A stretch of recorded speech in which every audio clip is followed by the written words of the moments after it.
Au nom du Père, du Fils et du Saint-Esprit. Amen. La paix de Jésus soit dans votre maison. J'espère que vous allez bien, que vous êtes dans la paix et la joie de Jésus. Alléluia. Merci Jésus.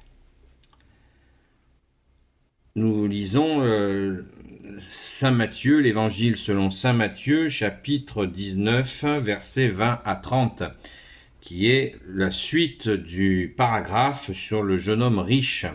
Donc je fais suite à la vidéo d'hier. Que ta parole, ô Jésus, ouvre mon esprit, que ma bouche proclame ta parole et que mon cœur l'accueille. Alléluia. Le jeune homme lui répond. Non, pardon. Jésus dit alors à ses disciples, en vérité, je vous le dis, il est difficile pour un riche d'entrer dans le royaume des cieux. Oui, je vous le répète. Il est plus facile pour un chameau de passer par le trou d'une aiguille que pour un riche d'entrer dans le royaume de Dieu. En entendant cela, les disciples restent abasourdis. Ils lui disent, mais alors, qui peut être sauvé ? Jésus les regarde bien en face et leur dit, pour les hommes, c'est une chose impossible, mais pour Dieu, tout est possible. Pierre prend alors la parole et lui dit, Maître, nous avons tout laissé pour te suivre. Y aurait-il quelque chose pour nous ? Y aura-t-il quelque chose pour nous ? Et Jésus leur déclare, en vérité, je vous le dis. À vous qui m'avez suivi lorsque viendra le monde nouveau et que le Fils de l'homme siégera sur son trône dans la gloire, vous aussi vous siégerez sur 12 trônes pour gouverner les 12 tribus d'Israël. Quant à ceux qui laissent leur maison, leurs frères et sœurs, leurs pères et leurs mères et même leurs enfants, avec leurs champs à cause de mon nom, ils recevront 100 fois plus et ils auront aussi la vie éternelle. Beaucoup qui sont parmi les premiers seront derniers et d'autres qui sont derniers seront premiers. Alléluia. Merci Jésus pour ta parole. Amen. Parole inspirée. Alléluia.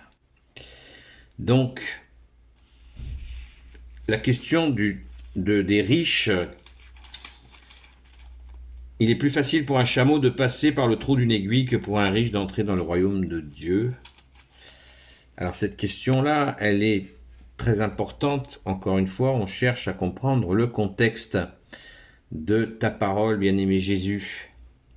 Le trou de l'aiguille. Le trou de l'aiguille, eh bien, dans la ville de Jérusalem était fortifiée et il y avait des portes. Et une des portes était des portes les plus étroites, ça s'appelait la porte du trou de l'aiguille. Et les marchands, quand ils venaient vendre leurs affaires donc à Jérusalem, certains marchands passaient par là, donc ils étaient obligés de décharger leurs chameaux, passer le trou de l'aiguille, la fameuse porte, et les recharger de l'autre côté. Donc voilà, c'est pas le chat de l'aiguille qu'on connaît, voilà, c'est important. Maintenant, cela nous montre bien, Jésus nous montre bien dans cette image qu'il donne, qu'il faut nous décharger, ne pas être trop encombré pour accéder au royaume des cieux. Il est plus facile pour un chameau de passer par le trou d'une aiguille que pour un riche d'entrer dans le royaume de Dieu. Et ça confirme ce que je vous avais dit dans l'explication de la lecture précédente, c'est que Jésus avait certainement flairé de toute évidence que ce jeune homme riche, eh bien, il était bien lourd. Et quand Jésus lui a suggéré de donner ses biens aux pauvres, en général, quand Jésus se donne ce conseil, et dans l'Évangile, vous voyez, ce conseil, à part quand il donne les sept critères du jugement dernier, où là, il y a une allusion donc aux pauvres, eh bien, là, c'est assez rare quand Jésus le dit. Donc, si ce riche avait pratiqué de soutenir les pauvres, peut-être qu'il n'aurait peut-être pas eu cette remarque. Je ne sais pas.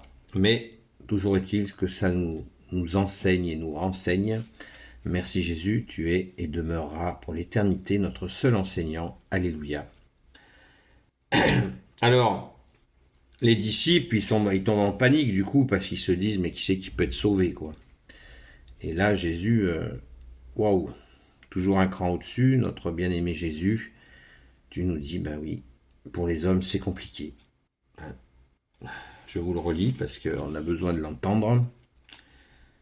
En entendant cela, s'il y a des petits flashs, j'ai pas mis d'éclairage, ce qui explique les ombres et tout sur la vidéo, et les petits va-et-vient de lumière, parce qu'il fait déjà 36 degrés, je fonds littéralement, donc je suis fenêtre fermée pour que vous puissiez entendre le micro, c'est la fête. Voilà, donc vous inquiétez pas. Bon, allez, on continue. En entendant cela, les disciples restent abasourdis et lui disent, mais alors, qui peut être sauvé? Jésus les regarde bien en face, et leur dit, pour les hommes, c'est une chose impossible, mais pour Dieu, tout est possible. Waouh! Alors, ça ne veut pas dire qu'il faut baisser les bras, hein. C'est-à-dire qu'il faut faire ce que Jésus nous a demandé de faire. Hein. La feuille de route, je ne vais pas la réexpliquer, je la réexplique régulièrement. Hein. Les 7 critères du jugement dernier, je les expliquais dans la vidéo précédente. Pas celle de ce matin, mais celle d'hier. Voilà. Donc l'avant-dernière. Donc, tout est possible à Dieu. Amen. Et ça, c'est très important parce que Jésus, tu es la justice, l'amour, la justice et la miséricorde. Donc, la miséricorde, tout est possible. Mais ça ne veut pas dire qu'il faut essayer de s'appliquer, de s'améliorer. On essaye, des fois on tombe. Jésus nous relève. Mais persévérer. Seuls ceux qui persévéreront seront sauvés, nous a dit Jésus aussi. Ne l'oublions pas. Merci Jésus de nous donner la force de persévérer. Et là, la question donc de ceux qui abandonnent tout pour Jésus, qui l'ont suivi, tous ceux qui le suivent, eh bien, effectivement, ils auront une récompense dans le ciel, ça va de soi, c'est bien mérité. C'est le cas de tous les saints, qui font partie de la communion des saints.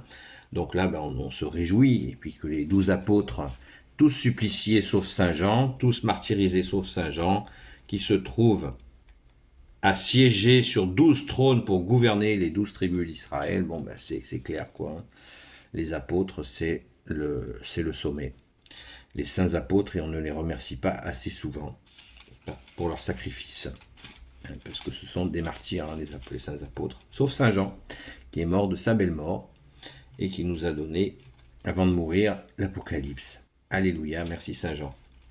Quant à ceux qui laissent leur maison, leurs frères, donc la liste, vous vous en rappelez, et une question qui nous soulève notre interrogation. Beaucoup qui sont parmi les premiers seront derniers, et d'autres qui seront derniers seront premiers. Je pense que cela veut dire que si on est premier dans ce monde, encore une fois, l'argent, le pouvoir, etc., eh bien, on a l'air d'être les premiers et on sera bien sûr dernier dans le ciel. Cela va de soi, puisque le but n'étant pas de s'enrichir sur cette terre, mais bien de faire ce que nous a demandé Jésus, les 2 commandements, qui sont donc d'aimer son Père, de l'aimer lui, d'aimer l'Esprit Saint, et de nous les aimer les uns les autres, mais bien sûr par des actes. Essayez au moins d'essayer de le faire. Jésus nous y aide autant que possible. Donc, supplions Jésus de nous aider. Et il faut une foi par des actes. Je reviens encore à la feuille de route avec les 7 critères pour le jugement dernier que Jésus nous a donnés. Nourrissez les, je ne voulais pas les dire, mais je les dis quand même. Nourrissez les affamés, donnez à boire à ceux qui ont soif, habillez ceux qui n'ont pas d'habits, qui sont nus, libérez les captifs, visitez les malades, visitez les prisonniers et accueillir l'étranger. Voilà, tout est dit. Merci Jésus. Donc Jésus a bien précisé, quand vous le ferez à un de ces petits, c'est à moi que vous le ferez. Gloire au Père, au Fils et au Saint-Esprit. Amen. Soyez tous bénis selon ta sainte volonté, ô Jésus. Amen. Merci à Sainte Marie, Saint Joseph et Sainte Marie-Madeleine, notre chère sainte patronne, de vous bénir. À très vite.